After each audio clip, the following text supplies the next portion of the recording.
Have you ever tried to grade an assignment and been unable to understand anything on the paper? Does it seem to be getting worse? Handwriting instruction was written out of state standards in many places in 2010. Some held on to teaching it until around 2013. Once something is written out of standards, it becomes very challenging to convince leaders to continue allowing it to be taught. The result is that many of our students in junior high and high school don't have a clue what they're doing in regard to writing. It presents a huge problem when students can't even read what they've written.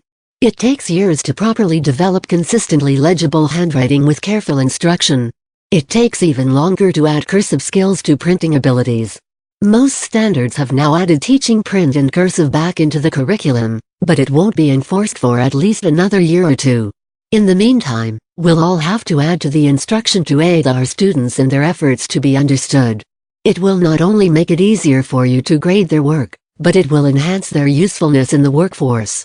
The inability to write well can be fine if all work is done on computers, but since we don't even know what the workforce will look like in the future, it's better to teach our students now with the possibility that they won't need it rather than them needing it and not having the resources to learn how.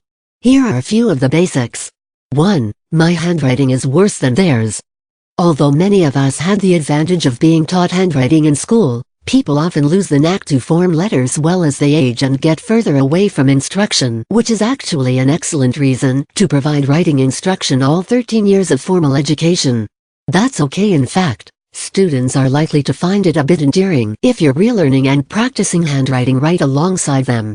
All of the following advice is truly applicable for any age. We know firsthand and acknowledge that the struggle is real. 2. Handwriting is a full-body activity. Sit correctly. It surprises many people to learn that you use your core muscles to write. Many people think of writing as something to be done with your hand.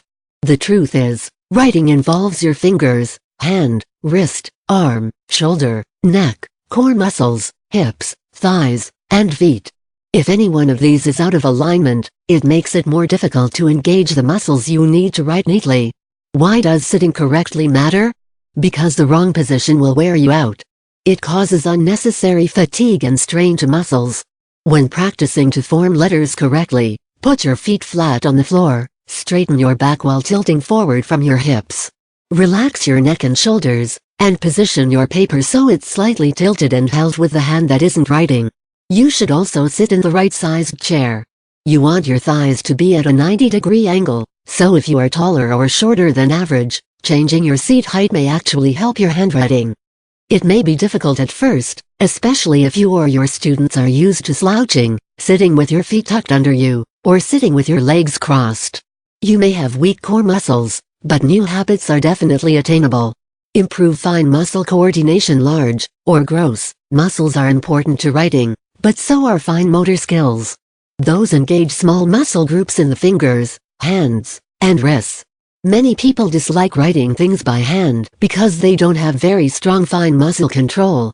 In early childhood education, these muscles are built by playing with Play-Doh, doing activities that involve threading things together, like learning to tie shoelaces, and anything that involves pinching, grasping, and/or twisting movements.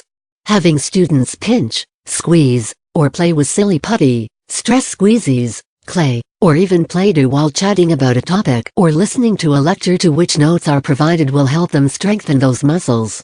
All of this makes writing less painful and can help make it neater. In addition, remind yourself and your students that writing is not just done with the fingers or wrists. Really, the whole arm up to the shoulder is involved in helping to stabilize everything from the forearm down to make handwriting clearer. When used properly, it can also prevent discomfort. Getting a grip. One final thing to pay attention to in the physicality of handwriting is pencil grip. The best sort of grip to use is called the tripod grip. The pencil is held between the thumb and the first finger. Some people add the second or middle next to the first finger for support, but if not in being used, the second, the third, and the fourth ring and pinky fingers should be tucked under the pencil toward the hand. This provides added support for the controlled manipulation of the pencil. The pencil should be held loosely enough to fall back onto your hand for support and near the point. Choking up on the pencil, or getting too close to the point, makes your hand cramp. Trying to hold the pencil higher throws off the balance and makes writing more difficult. There are some very inventive pencil grips out there. Some people hold their pencil in their fist, some wrap their thumb around their fingers, some hold the pencil with all 5 fingers, and some position the pencil between the first 2 and last 2 fingers. You can use any grip and make it work.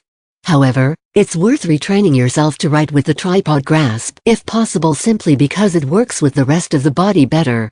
Retraining feels weird at first. If you practice writing with a different grasp for 15 to 20 minutes a day, though, it will soon become more comfortable. At the very least, you'll have an option to switch over to that grasp when needed. Students in high school may not be easily convinced to give up their grip, so as long as their handwriting is good and their grip is comfortable, pick your battles. 3. Good handwriting takes teaching, reteaching, and consistent, focused practice. Beginning writers are learning the language as a whole, so learning to write fluently can take years. They don't know how to write the letter TT. They don't even know what it is or what it means. Writing is just one of a long list of things they are learning and attempting to do, so it makes sense that it would take so long. If your students are just fine-tuning and adjusting minor changes in grip, gross motor position, and positioning strokes onto the paper, it should take a lot less time. It will, however, definitely take time. Focus on letters that are particularly challenging for your students.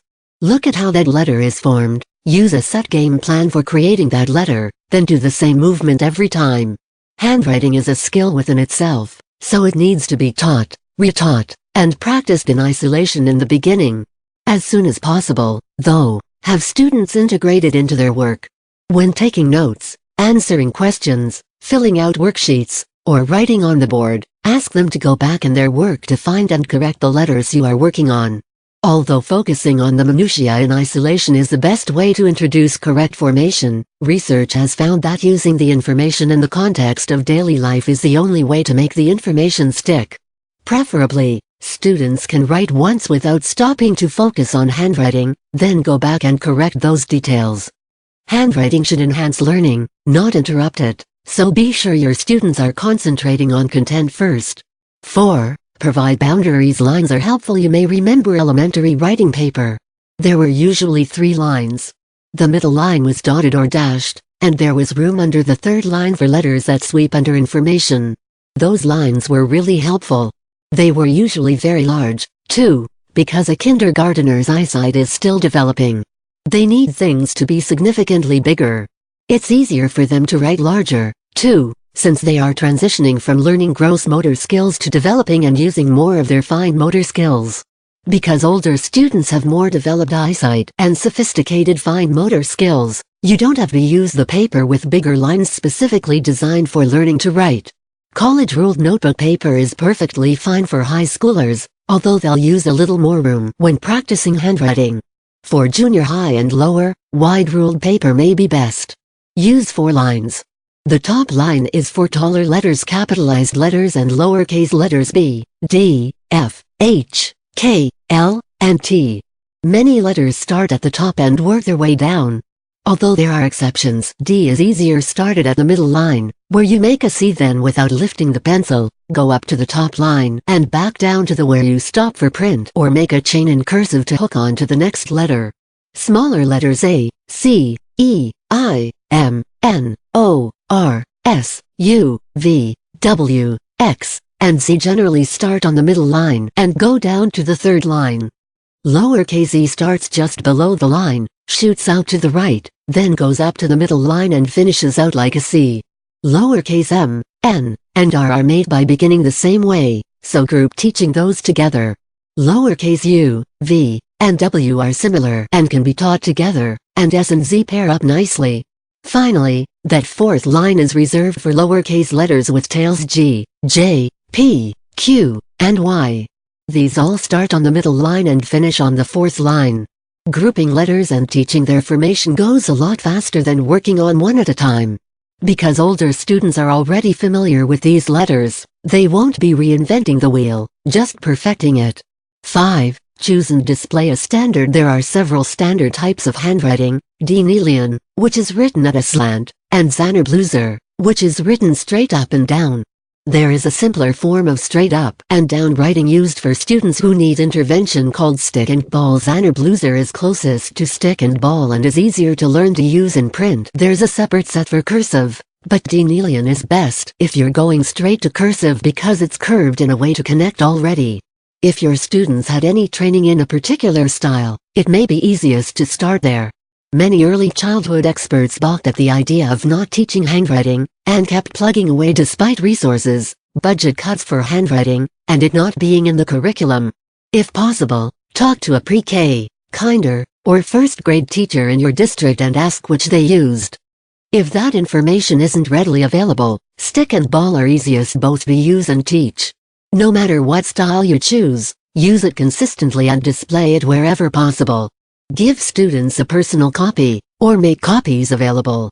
Some people have a very difficult time recreating the proper formation when looking at it from the board to their paper and need a smaller, closer example. 6. Encourage participation. Make handwriting fun, and make sure students understand that it is a valuable thing for them to work on, or it will tough to get much buy-in.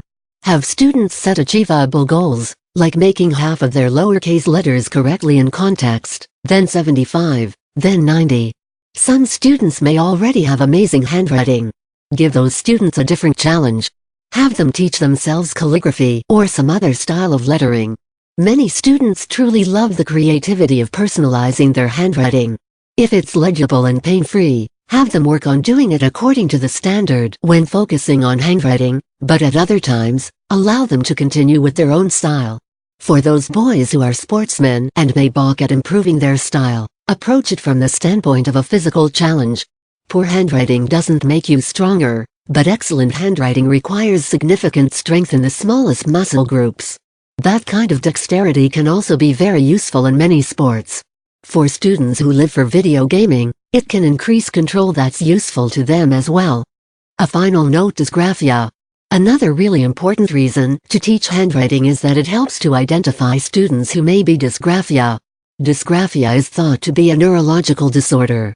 For a long time, it was just lumped in with dyslexia, which is a separate disorder with some similarities. People with dysgraphia may struggle with fine motor coordination, impaired memory, and spelling issues that are especially apparent when writing. They are often unable to appropriately recreate the sizing and formation of letters. If a student is struggling with dysgraphia, they are working so hard to make the proper size and formation of each letter that they aren't able to focus on anything else. Little of the content is able to sink in when they are writing. It takes an inordinate amount of time to get anything written. It is entirely possible that no amount of teaching or reteaching letter formation is going to help these students with their handwriting, because they need intervention on a more intense level. Unfortunately, there is very little known about dysgraphia at this time. There are some resources available on teachersbyteachers.org, and there are a few websites with information. One book we recommend is Handwriting Brain-Body Disconnect: Adaptive Teaching Techniques to Unlock a Child's Dysgraphia for the Classroom and at Home by Sherry L. Dotterer. The paperback is about 15. Helping a student to realize they may be struggling with dysgraphia is really a gift. It makes many things so much more difficult for the student, and it hinders learning significantly. There isn't enough known about dysgraphia in many school districts, and there may not be much intervention available, but you may be able to assist in getting the student a 504 for testing at the very least.